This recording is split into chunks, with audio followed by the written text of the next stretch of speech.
Purdue men are looking to march back to the Final Four. WRTV's Brad Brown with the Boilermakers today, getting ready for a tall test. 68 teams down to 16, 4 of them coming here to Lucas Oil Stadium for the Midwest Regional. That includes the Purdue Boilermakers, whose road back to the Final Four is a little bit closer to home this time around.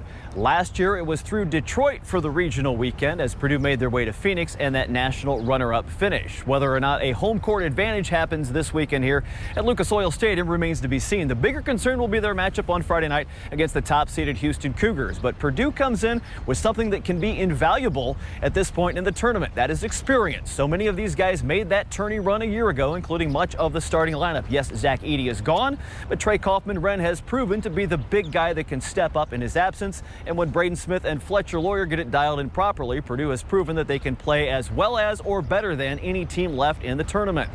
The matchup is set against the top seed tomorrow night. Purdue has never beaten a #1 seed in the NCAA tournament.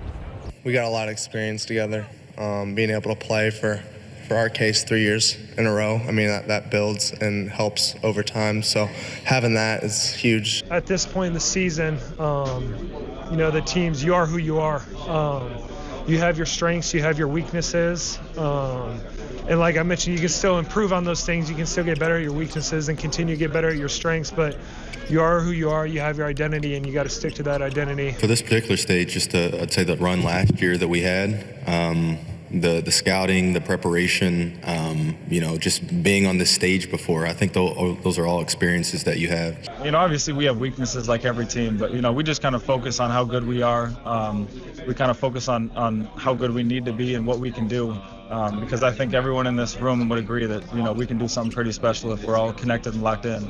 The other end of that matchup is top seed Houston. That includes former IU head coach Kelvin Sampson. We will hear from him and Purdue head coach Matt Painter coming up tonight on the news at 6. At Lucas Oil Stadium, Brad Brown, WRTV Sports.